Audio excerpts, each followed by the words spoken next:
Hello friends, welcome to KVS special channel. जैसा कि आप सब जानते हो, मैंने अपने चैनल पर एक न्यू सीरीज स्टार्ट की हुई है केवीएस पीआरटी ईवीएस के लिए, जिसमें मैं आपको ईवीएस के सभी टॉपिक्स कवर कराती हूँ according to the latest syllabus जो आपका 2018 में अपडेट हुआ है। मैंने आपके ऑलरेडी काफ़ी सारे टॉपिक्स कवर करा दिए हैं। अगर आपने नहीं देखे तो देख सकते हो। प्लेलिस्ट का लिंक मैं आपको डिस्क्रिप्शन बॉक्स में दे दूंगी। उस पर क्लिक करते ही आपको पता चल जाएगा कि कौन कौन से टॉपिक्स हमारे कवर हो चुके हैं और आप उनको चाहो तो देख सकते हो। ठीक है, वो सब आपके लिए काफ़ी बेनिफिशियल रहने वाले हैं। आज जो हम टॉपिक कवर करने जा रहे हैं वो है आपका understanding of globe with special reference to latitude, longitude and time. ये वाला टॉपिक आज हम कवर करेंगे। सो टाइम ना वेस्ट करते हुए स्टार्ट करते हैं आज की क्लास। सो टॉपिक है हमारा ग्लोब, लेटीट्यूड एंड लॉन्गिट्यूड। जानेंगे इसमें कि ग्लोब क्या होता है, लेटीट्यूड क्या होता है, लॉन्गिट्यूड क्या होता है, क्या ज़रूरत है इनकी। तो ये सारी बातें इस चैप्टर में होने वाली है और एग्ज़ाम पॉइंट ऑफ व्यू से भी इम्पोर्टेंट क्वेश्चन है। 2018 में भी इसमें से क्वेश्चन देखने को मिले थे, तो बिल्कुल ध्यान से पढ़िएगा। सबसे पहले मैं आपको बताना चाहूँगी कि हमारी जो पृथ्वी है, हमारा जो पृथ्वी है वो स्फीयर नहीं है। It is not spherical. ठीक है, रफली स्फीयर आप कह सकते हो, लेकिन ये स्फीयर नहीं है। कई बार क्वेश्चन आता है तो स्फीयर इसका आंसर गलत होता है। It is slightly flattened at the north and south poles. Poles से थोड़ा सा क्या है, फ्लैटेंड है या चपटा है, and bulge in the middle. ठीक है, तो ये शेप, इस शेप को हम क्या कहेंगे, क्या नाम है इस शेप का, वो जानते हैं। अगर आपसे कहीं भी पूछा जाए, DSSS में भी कई एग्जाम्स में पूछा जा चुका है पहले। ठीक है, हो सकता है आपको केवीएस में भी देखने को मिल जाए, what is the shape of the अर्थ। तो राइट आंसर क्या हो जाएगा, ऑब्लेट एलिप्सॉइड और ऑब्लेट स्फेरॉइड। ऑब्लेट एलिप्सॉइड को हिंदी में क्या कहते हैं, दीर्घ वृत्ताभ कहते हैं, और जो ऑब्लेट स्फेरॉइड है इसको हम चपटा अंडाकार आकृति कहते हैं। ठीक है, ये थोड़ा सा चपटा होता है पोल्स की तरफ, ध्रुव की तरफ, इस वजह से इसको हम ऑब्लेट स्फेरॉइड या ऑब्लेट एलिप्सॉइड कहते हैं। कई लोगों को ये नहीं पता कि ऑब्लेट एलिप्सॉइड का मीनिंग क्या होता है, तो वो भी जानना ज़रूरी है। देखिए बेटा, अगर ये टर्म यूज़ हुई है ऑब्लेट एलिप्सॉइड या फिर मैंने कहा चपटा अंडाकार आकृति, तो इसका मीनिंग सिंपली यही है कि जो इक्वेटर पर आपका जो रेडियस होगा ना, तो वो ज़्यादा होता है, वो ग्रेटर होता है, और जो पोल्स का रेडियस होता है वो कम होता है। ठीक है, तो ये है इसका मीनिंग। और आपको इससे पहले भी मैंने आपको बताया है कि क्या है कि स्लाइटली फ्लैटेंड है नॉर्थ एंड साउथ पोल से, and bulge in the middle. तो ये क्लियर हो गया होगा। आगे देखते हैं, जानते हैं ग्लोब क्या होता है। सो ग्लोब क्या है, globe is a miniature form of the अर्थ। इसको आप कह सकते हो it is a true model, true representative of the अर्थ। ठीक है, इसको हम क्या मान सकते हैं, मॉडल मान सकते हैं, अर्थ का मान सकते हैं ना, या फिर लघु रूप मान सकते हैं पृथ्वी का। ग्लोब में be of varying size and types, the globe is not fixed. तो ग्लोब जो होते हैं ना बेटा, वो डिफरेंट साइज़ के हमें देखने को मिलते हैं, डिफरेंट टाइप्स के। कई इतने बड़े ग्लोब्स होते हैं जिनको हम हर जगह पर लेकर के नहीं जा सकते, काफ़ी बड़े साइज़ में भी आते हैं।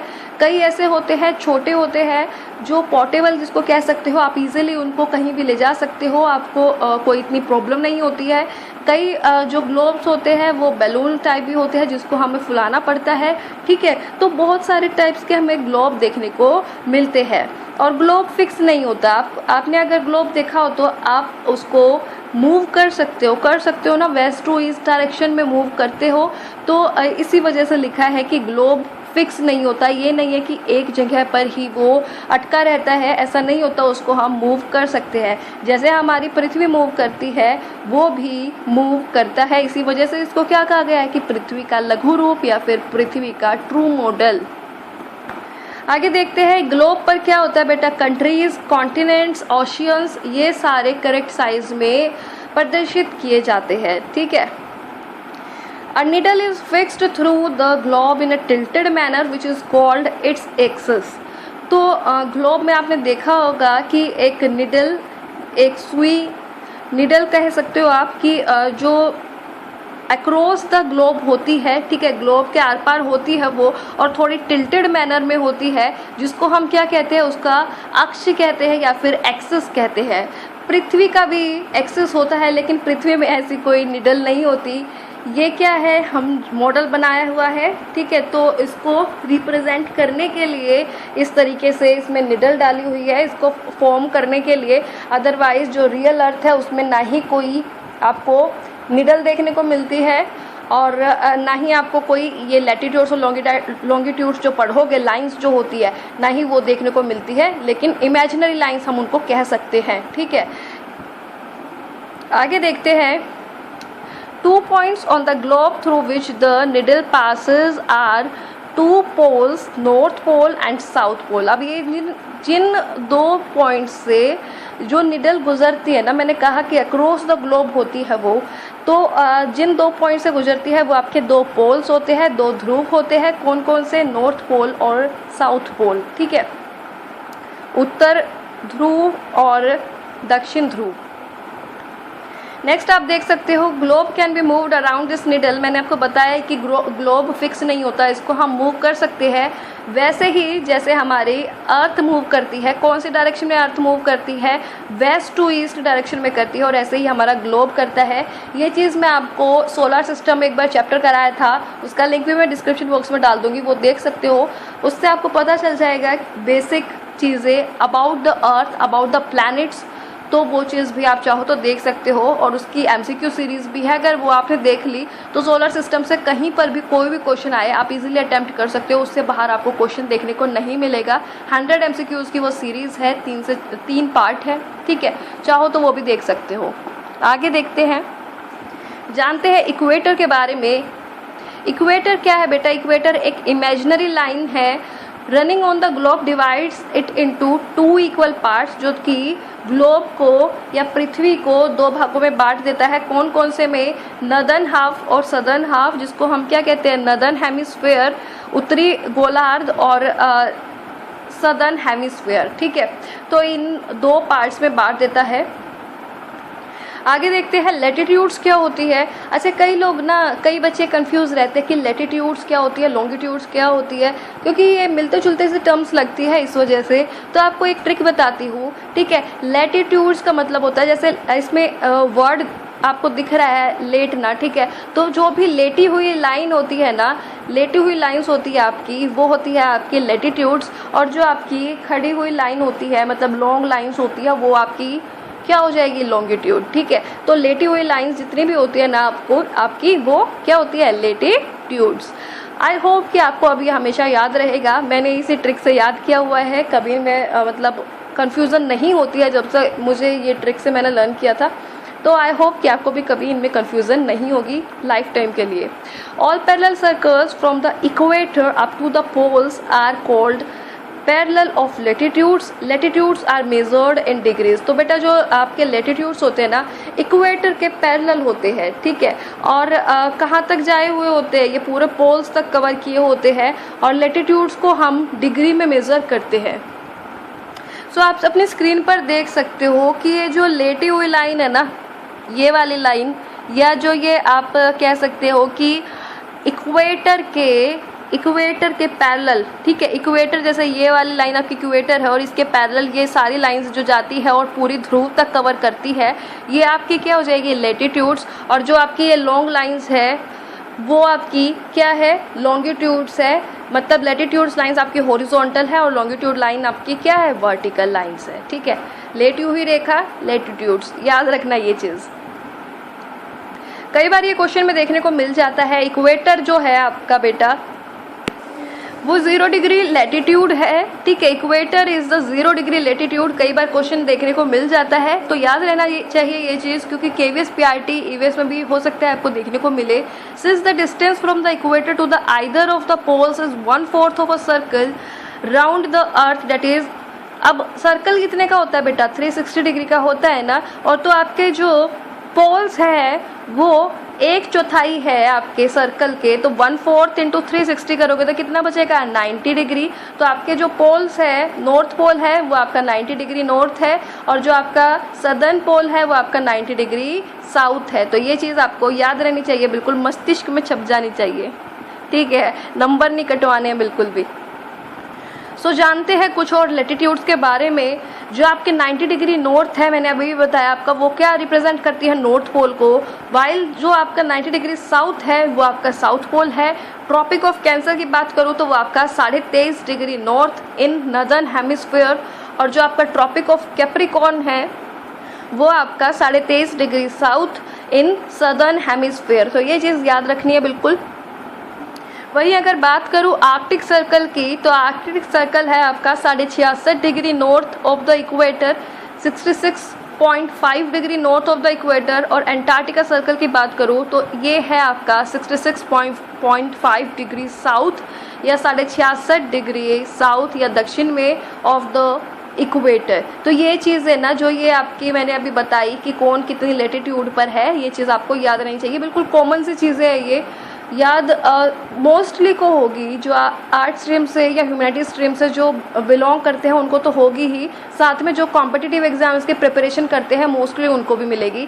लेकिन फिर भी एक बार आपकी रिवीजन हो जाएगी तो इसको मैं यही कहूँगी कि याद रखना, जो भूल से गए हैं वो अपना रिकॉल कर सकते हो ये सब देख करके। तो हमारी जो पृथ्वी है बेटा वो कुछ हीट जोन्स में भी बटी हुई है। जानते हैं कि कौन कौन सा हीट जोन से है, कौन कौन सा रीज़न ऐसा है जो बहुत ज़्यादा गर्म रहता है, कौन सा ऐसा है जो जिसमें जो टेम्परेचर है वो मॉडरेट होता है, ठीक है, माध्यम होता है, माध्यमिक होता है, और कौन से ऐसा रीजन है जहाँ पर जो तापमान है वो बहुत ज़्यादा कम होता है, यहाँ या कह सकते हो कि वहाँ पर लोग भी नहीं रह सकते, इतनी ज़्यादा ठंड होती है, वेरी कोल्ड होता है, फ्रिजिड जोन जो होता है, ठीक है। तो 1 बाय 1 देखते हैं heat zones of the earth. Screen पर आप देख सकते हो torrid zone, the mid day sun is exactly over at least once a year on all latitudes in between the tropic of Cancer and the tropic of Capricorn. This area receives the maximum heat, ठीक है। Torrid zone जो आपका होता है ना बेटा, उसके अंदर मैक्सिमम हीट होती है, बहुत ज़्यादा गर्म रीजन ये होता है। एक कारण ये है कि जो मिड डे सन है, दिन में जो सन है बिल्कुल वो टॉप पर होता है, इस वजह से वहाँ पर हीट भी ज़्यादा होती है। जितने भी लेटीट्यूड्स आपके ट्रॉपिक ऑफ कैंसर से लेकर ट्रॉपिक ऑफ कैप्रिकॉर्न तक पड़ती है ना, उन सब पर वंस अ ईयर हर बार क्या होता है, ओवरहेड मतलब कि पूरा सीधी रोशनी पड़ती है सन की उन लेटीट्यूड्स पर। इस वजह से ये जो एरिया होता है यहाँ पर मैक्सिमम हीट देखने को मिलती है, बहुत ज़्यादा तापमान देखने को मिलता है। स्क्रीन पर आप देख सकते हो आपका जो ट्रॉपिक ऑफ कैंसर है 23.5 डिग्री नॉर्थ और ट्रॉपिक ऑफ कैप्रिकॉर्न है 23.5 डिग्री साउथ। ये जो आपको ग्रीन वाला रीजन दिख रहा है ना बेटा, इक्वेटर के अराउंड, ठीक है, ये है आपका टॉरिड जोन। आई होप कि आपको पिक्चर से और ज़्यादा क्लियर हो गया होगा कि आपका टॉरिड जोन एक्चुअल में कौन सा है, ठीक है। तो ये वाला जो रीजन है आपका ग्रीन वाला, ये आपका टॉरिड जोन है और यहाँ पर बहुत ज़्यादा गर्मी होती है, टेम्परेचर बहुत ज़्यादा होता है। आइए देखते हैं नेक्स्ट जोन जो है आपका temperate zone. Mid day sun never shines overhead on any latitude beyond the tropic of Cancer and tropic of Capricorn. Tropic of Cancer और ट्रॉपिक ऑफ कैप्रिकॉर्न की अगर बात करूँ, ये जो आपकी कर्क रेखा और मकर रेखा है, इनके अलावा अगर बात करूँ तो कोई भी ऐसा लेटीट्यूड नहीं है जहाँ पर कि बिल्कुल सीधी रोशनी पड़ती होगी सन की। तो इसी वजह से यहाँ पर स्लैंटिंग रेज पड़ती है, तिरछी रोशनी पड़ती है, किरणें पड़ती है सन की। तो ये जो एंगल होता है सन का रेज का वो डिक्रीज होता चला जाता है। इसी वजह से हमें यहाँ पर क्या देखने को मिलता है, moderate temperature is found here. तो कहाँ पर हमें देखने को मिलता है मॉडरेट टेम्परेचर या मीडियम टेम्परेचर? टेम्परेट जोन में। याद रहनी चाहिए ये चीज़, एग्जाम पॉइंट ऑफ व्यू से वेरी इंपॉर्टेंट टॉपिक। सो स्क्रीन पर आप देख सकते हो आपका जो ऑरेंज वाला पोर्शन है ना, चाहे वो फिर वो नॉर्थ हेमिस्फीयर में है और साउथ हेमिस्फीयर में है, जो आप नॉर्थ टेम्परेट जोन देख रहे हो ट्रॉपिक ऑफ कैंसर से लेकर के आर्कटिक सर्कल तक, तो बेटा ये वाला है आपका ऑरेंज वाला पोर्शन नॉर्थ टेम्परेट जोन। और जो आपका ट्रॉपिक ऑफ कैप्रिकॉर्न से लेकर के एंटार्क्टिका सर्कल तक है, ये है आपका साउथ टेम्परेट जोन। तो ये आपका आ जाता है टेम्परेट जोन में। यहाँ पर टेम्परेचर कैसा मिलता है, मीडियम मिलता है, ना ज़्यादा हद से ज़्यादा गर्मी ना हद से ज़्यादा ठंड, मीडियम टेम्परेचर यहाँ में देखने को मिलता है।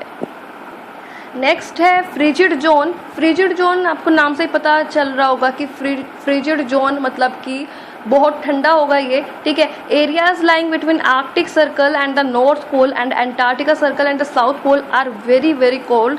सन does not rise much above the horizon, rays are always slanting. तो यहाँ पर जो होती है ना सूर्य की किरणें वो बहुत ज़्यादा तिरछी होती है, जिस वजह से यहाँ पर गर्मी जैसा कुछ नहीं होता। यहाँ पर बहुत ज़्यादा ठंड पाई जाती है, यहाँ पर बर्फ़ पड़ती हुई पाई जाती है, ठीक है। नेगेटिव में भी टेम्परेचर होता है। तो ये है आपका फ्रिजिड जोन, जो आपका आर्कटिक सर्कल और नॉर्थ पोल के बीच में और Antarctica circle and south pole के बीच में लाई करता है। सो पिक्चर के हेल्प से आप देख सकते हो फ्रिजिड जोन जो आपका ये आप आर्कटिक सर्कल और नॉर्थ पोल के बीच में ये जो स्काई ब्लू रीजन है आपका, ये है आपका फ्रिजिड जोन नॉर्थ हेमिस्फीयर में। और जो आप ये देख रहे हो नीचे एंटार्क्टिक सर्कल और साउथ पोल के बीच में ये जो ब्लू रीजन है, ये है आपका सदर्न हेमिस्फीयर में फ्रिजिड जोन। तो आपको ये क्लियर हो गया होगा कि किस तरीके से कितने जोन्स में बटा हुआ है अर्थ, और कहाँ पर मैक्सिमम टेम्परेचर होता है, टॉरिड जोन में होता है। मीडियम टेम्परेचर या मॉडरेट टेम्परेचर कहाँ होता है, टेम्परेट जोन में होता है। और बहुत ज़्यादा ठंडा एरिया कौन सा होता है, फ्रिजिड जोन। एंटार्क्टिका सर्कल और साउथ पोल के बीच में, आर्कटिक सर्कल और नॉर्थ पोल के बीच में जो एरिया आपका आता है वो बहुत ज़्यादा ठंडा होता है। सो इस वाले पार्ट 1 को करती हूँ मैं यहीं पर ख़त्म। नेक्स्ट वाले पार्ट में लॉन्गिट्यूड के बारे में जानेंगे, ग्रीनविच मीन टाइम के बारे में जानेंगे और जानेंगे कुछ अन्य facts, additional information related to this topic, क्योंकि ये टॉपिक आपका काफ़ी इंपॉर्टेंट है और 2018 में भी इसमें से क्वेश्चन देखने को मिला था, तो काफ़ी अच्छे से इसको कवर करेंगे। Thank you for watching this video. कैसे लगी वीडियो, कुछ सजेशन हो तो दे सकते हो। अगर कोई टॉपिक समझ नहीं आया या कोई कंसेप्ट समझ नहीं आया तो पूछ सकते हो। नए जुड़े हो, फर्स्ट टाइम वीडियो देख रहे हो तो चैनल को सब्सक्राइब कर सकते हो। सब्सक्राइब के साइड में एक बेल आइकन होता है, उसको प्रेस जरूर करें ताकि आपको न्यू वीडियोस की नोटिफिकेशन टाइम टू टाइम मिलती रहे। आपने एक वीडियो देखी उसके लिए thank you so much and all the best for your future. मिलते हैं नेक्स्ट वीडियो में पार्ट 2 में।